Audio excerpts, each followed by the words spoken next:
नमस्कार। बीएड प्रथम वर्ष विषय पाठ्यक्रम से परिभाषा 4th पेपर हमारा, और हम लोग हमारी इकाई 3 के अंतर्गत बात कर रहे थे टॉपिक भाषा प्रयोगशाला, इसके प्रकारों, इसकी उपयोगिता, और इससे संबंधित हम लोग आज बात कर रहे इसकी जो कार्य प्रणाली उसके बारे में भी चर्चा कर चुके हैं। हम लोग बात कर रहे थे कि भाषा प्रयोगशाला के पाठ का निर्माण करना।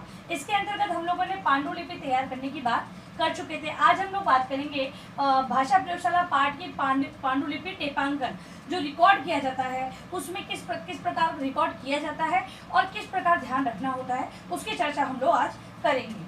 तो जहाँ तक संभव हो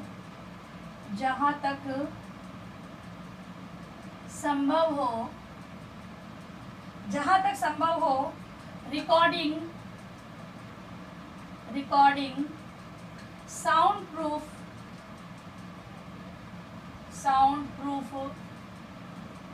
स्टूडियो में होनी चाहिए। जहाँ तक संभव हो रिकॉर्डिंग है वो साउंड प्रूफ स्टूडियो में होनी चाहिए, क्योंकि रिकॉर्डिंग अगर साउंड प्रूफ रूम में नहीं होगी तो आसपास की जो आवाज़ें हैं वो भी रिकॉर्डिंग के साथ साथ सम्मिलित हो जाएंगी। इसीलिए कहते हैं कि जो रिकॉर्डिंग है वो साउंड प्रूफ रूम में होनी चाहिए, स्टूडियो में होनी चाहिए। फिर है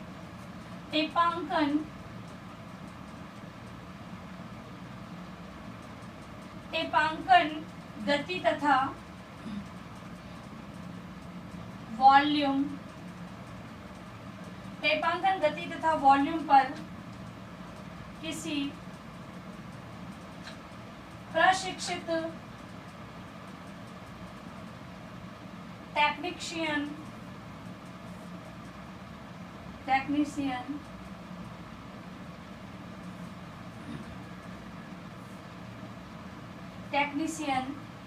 के द्वारा किया जाए।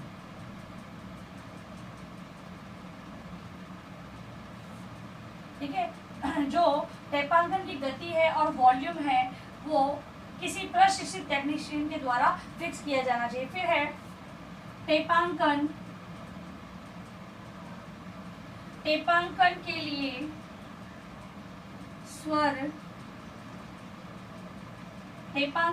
स्वर प्रदाता पुरुष या महिला या दोनों की आवाज सधी हुई और मधुर एवं स्पष्ट हो। तीसरी बात ये कही गई स्वर प्रदाता, जो टेपांकन के लिए रिकॉर्डिंग तैयार कर रहे हैं, ऐसी महिला या पुरुष जो शिक्षक हैं वो उनकी आवाज़ सधी हुई, मतलब कि क्लिष्ट भाषा का प्रयोग, कठिन भाषा का प्रयोग उसके अंतर्गत नहीं होना चाहिए। उनकी भाषा मधुर और स्पष्ट हो, जिससे कि विद्यार्थियों को सुनने मात्र से ही सारी विषय वस्तु समझ में आ जाए, क्योंकि यहाँ पर हम लोग भाषा प्रयोगशाला के माध्यम से विद्यार्थियों को शुद्ध और स्पष्ट रूप का ज्ञान करवाने के लिए इन विषय वस्तु को उनके सामने प्रस्तुत कर रहे हैं। जब विषय वस्तु ही बालकों को समझ में नहीं आएगी आवाज़ के कारण या क्लिष्ट शब्दों के कारण, तो विद्यार्थी उसको समझ नहीं पाएंगे। इसीलिए इस बात का विशेष ध्यान रखना होता है। फिर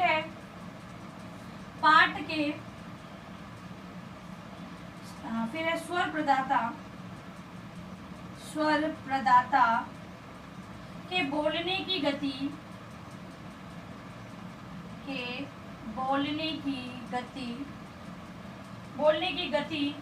पाठ की आवश्यकता अनुसार सामान्य, धीमी एवं तेज स्वर ऊंचा नीचा तथा उपयुक्त होना चाहिए। देखिए दूसरी बात, मधुर भाषा हो, उनकी स्पष्ट हो। फिर है स्वर प्रदाता, जो रिकॉर्डिंग कर रहे हैं, रिकॉर्डिंग में अपनी विषय वस्तु का प्रस्तुतिकरण कर रहे हैं, उनकी जो स्वर की बोलने की गति है वो सामान्य, धीमी एवं तेज, आवश्यकता अनुसार होनी चाहिए, ऊंचा नीचा, उपयुक्त होनी चाहिए, जिससे कि विद्यार्थियों को विषय वस्तु है वो किस प्रकार उच्चारित करनी है उसकी समझ उनके अंतर्गत विकसित हो सके। इसके बाद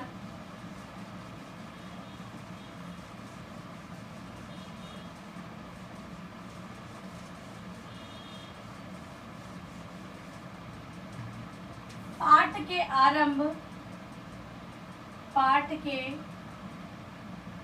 आरंभ व अंत में, पाठ के आरंभ अंत में 5 से 10 सेकंड तक, मिनट नहीं सेकंड तक वाद्य बजना चाहिए। मतलब कि जब पाठ का प्रारंभ हो तो 5 से 10 सेकंड का एक वाद्य का वादन होना चाहिए। मतलब कोई भी एक ध्वनि है, जैसे हम बोलते हैं ना ट्यून्स होती है, वो लगानी चाहिए, जिससे कि विषय वस्तु को पढ़ने से पहले विद्यार्थियों का ध्यान उसमें केंद्रित हो जाए, इसीलिए वाद्य वादन किया जाना चाहिए। फिर बाद में छात्रों को, इसी के अंतर्गत छात्रों को अभ्यास हेतु समय दिया जाना चाहिए। एक बात ये भी ध्यान रखनी है कि विद्यार्थी, अध्यापक जब टेपांकन करे तो उसके अंदर बीच बीच में विद्यार्थियों को उच्चारण से संबंधित, भाई आप लोग उच्चारण करवा रहे हैं, फिर विद्यार्थियों को समय देंगे तभी तो वो उच्चारण करके देखेंगे सही उन्होंने उच्चारित सही किया है या नहीं किया है। तो इस बात के लिए, अभ्यास के लिए उन्हें समय दिया जाना चाहिए। अन्यथा जो विषय वस्तु है बालकों को कहाँ पर समझ में आई है, कहाँ पर समस्या उत्पन्न हो रही है, उसकी बात समझ में नहीं आएगी। तो इस प्रकार टेपांकन के अंतर्गत इन बातों का ध्यान रखना चाहिए। फिर पांडुलिपि का परीक्षण,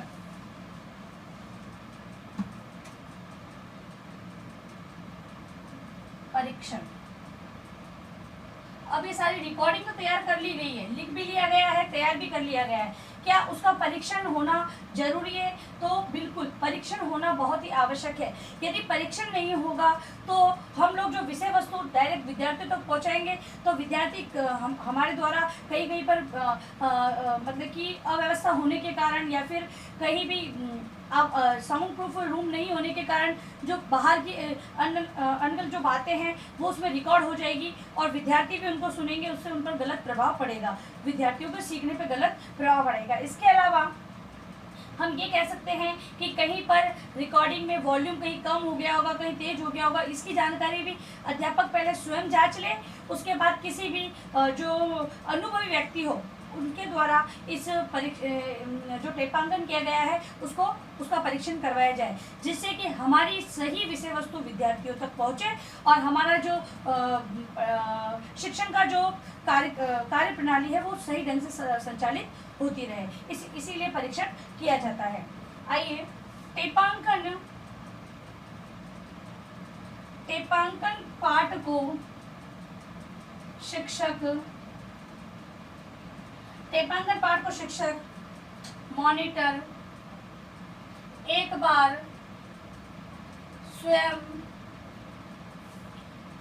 स्वयं सुन ले तथा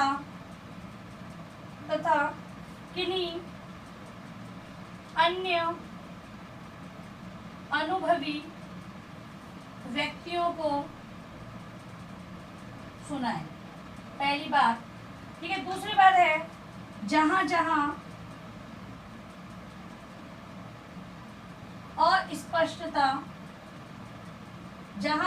अस्पष्टता या बाह्य मतलब बाहर की बाह्य ध्वनि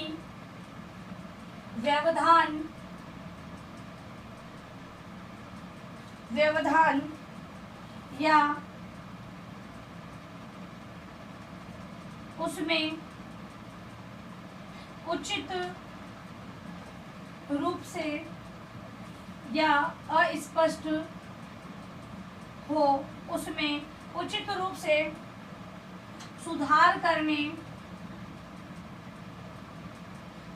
करने के लिए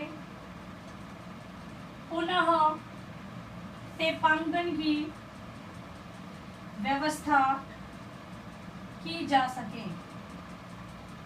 ठीक है, बाह्य ध्वनिया व्यवधान हो या अस्पष्टता हो तो उसमें उचित रूप से सुधार के लिए पुनः टेपांकन किया जा सके। इसके अलावा आवश्यकता हो तो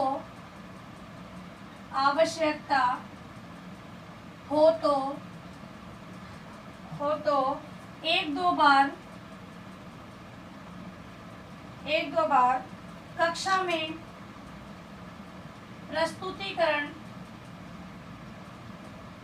प्रस्तुतिकरण के बाद विद्यार्थियों की कठिनाइयों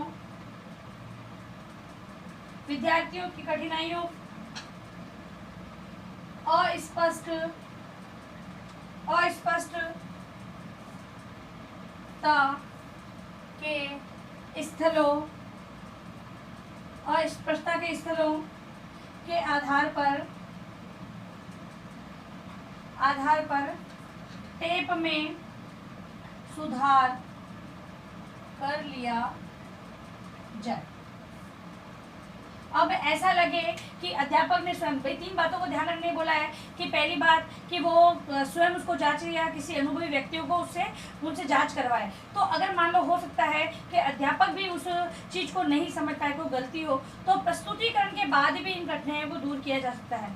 विद्यार्थियों को संबंधित अगर कठिनाई या अस्पष्टता लगे कहीं पर, क्योंकि तकनीकी चीज़ है, कभी भी समस्याएं हो सकती है, अगर ऐसी कोई समस्या आ जाती है तो प्रस्तुतिकरण के बाद भी इनमें सुधार करके विद्यार्थियों को सही विषय सामग्री से अवगत कराया जा सकता है।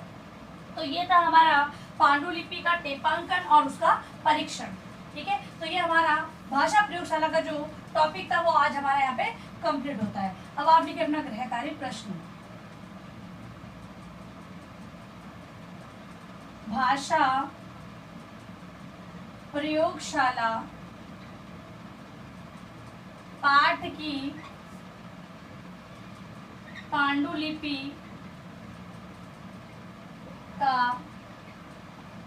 टेपांकन एवं परीक्षण को स्पष्ट करें। ठीक है, तो अब आपको इसी को प्रश्न के रूप में अपनी उत्तर पुस्तिका में इसका उत्तर आपको लिखना है। और अंत में इस महामारी के दौर में कम से कम ये आवश्यक कार्य होने पर घर से बाहर निकले। बाहर निकलते तो 3 बातों का विशेष ध्यान रखें, मास्क लगाएं, सोशल डिस्टेंस बनाएं और हाथों को बार बार सैनिटाइज करते रहें। सुरक्षित रहें, सभी का ध्यान रखें। धन्यवाद।